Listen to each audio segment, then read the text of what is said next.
In the previous video, we looked at introducing the normal distribution. And in this video, we're going to see how to calculate probabilities for random variables which have the normal distribution. So just to recall from the previous video, a random variable which is normally distributed with mean mu and variance sigma squared, or equivalently standard deviation sigma, has got a bell-shaped curve. It's symmetrical about x equals mu. It has points of inflection at the points where x equals mu plus sigma and x equals mu minus sigma, and there is virtually no area at all beneath the curve to the left of mu minus 5 sigma or to the right of mu plus 5 sigma. And remember that for a continuous random variable, we obtain probabilities by areas under the corresponding part of the curve. Now, the fact that there is virtually no area beneath the curve to the left of mu minus 5 sigma or to the right of mu plus 5 sigma means that we can say that to a high degree of accuracy, the probability that the random variable is less than mu minus 5 sigma is equal to 0, and the probability that the random variable is greater than mu plus 5 sigma is also equal to 0, provided the random variable is normally distributed.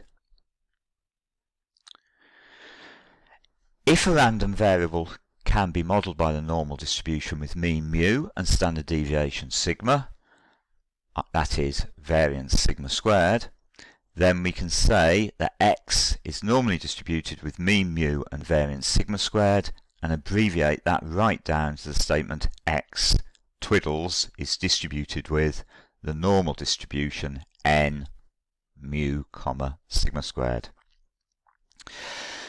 Now, the rule for the normal distribution is complicated and leads to lengthy calculations of probabilities if they have to be done from scratch.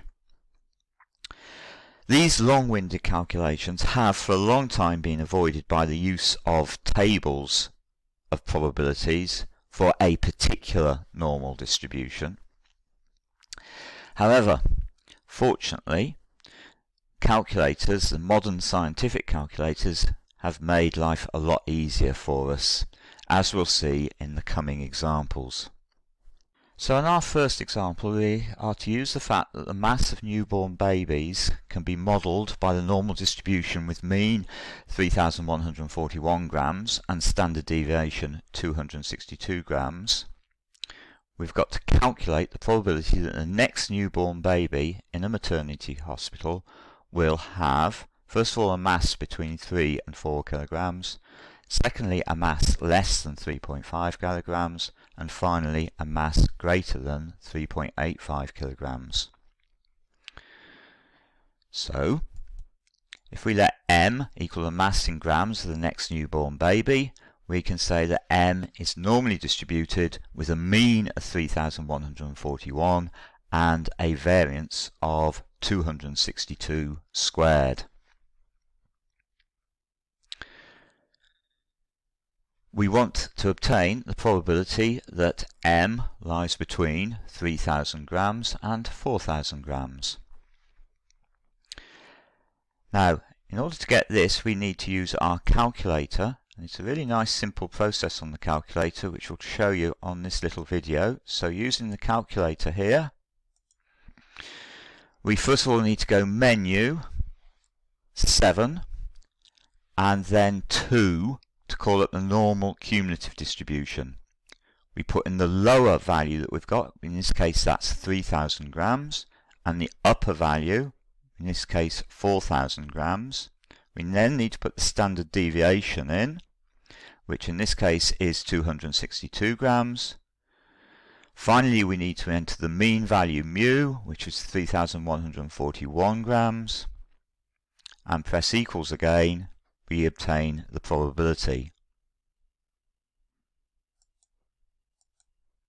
So we've got the probability there is 0.7042. For part B, it's very much the same thing. We want the probability the mass is less than 3,500 grams. Now, when you're using the calculator, it is absolutely vital that we have both a upper value, which we've got, which is 3,500, and also a lower value for the interval. Now we know that there is virtually no probability at all of achieving a value of less than mu minus 5 sigma. Now mu minus 5 sigma in this case is 3,141 minus 5 times 262. So that gives me an answer of 1831. So for the lower value I can use 1,831 or anything smaller than 1,831. So I could use 1800, I could even use 0 as the lower value. Given that then, using the calculator in very much the same value, the same way as the previous one, so the lower value will be the value you've chosen, 1831, 1800 or 0. The upper value must be 3,500. Standard deviation is still 262. The mean is 3,141. We should obtain an answer of 0.9147.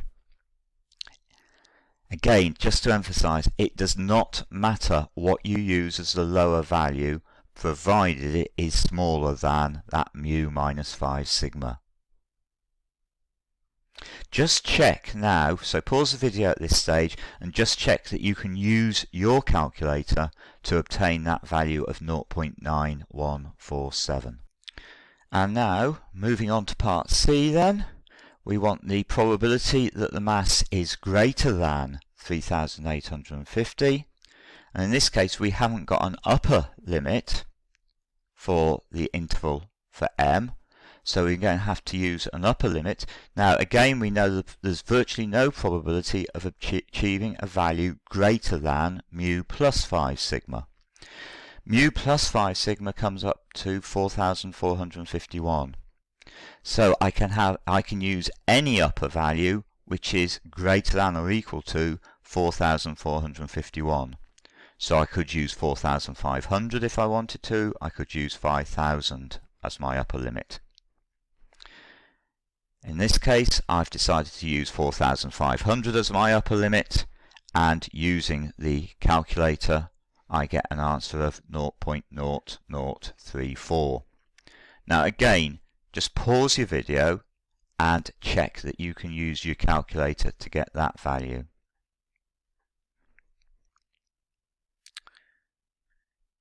Moving on, second example then, the height of adult male giraffes can be modelled by the normal distribution with a mean of 505 centimetres and a variance of 650 centimetres squared.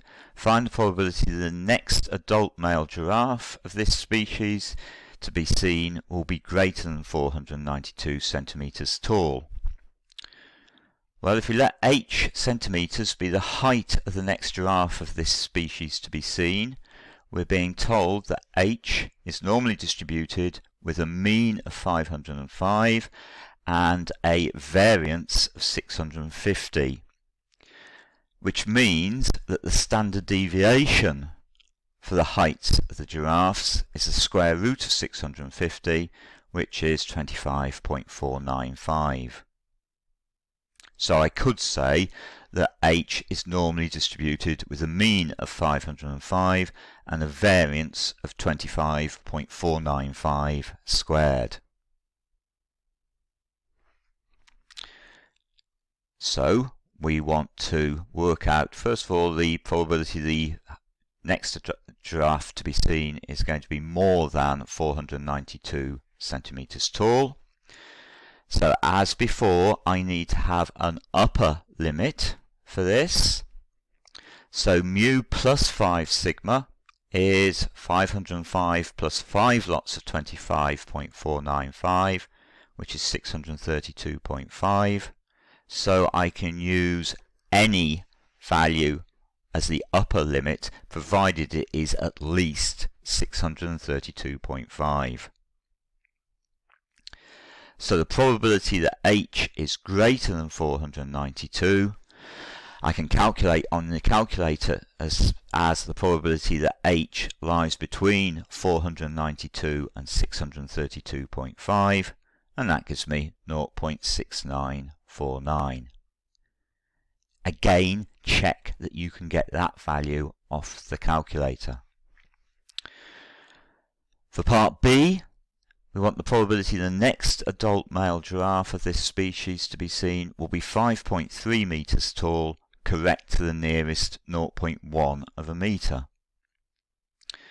So if it's 5.3 meters to the nearest 0.1 of a meter, that means the height has got to be 530 centimeters to the nearest 10 centimeters, which means that the value of H has to be between 525 and 535.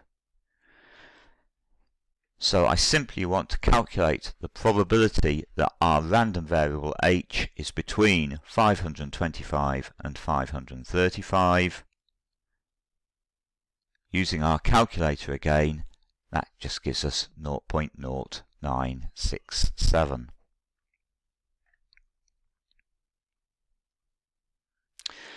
To finish this video then, here are these two questions which I think you should do before your next lesson.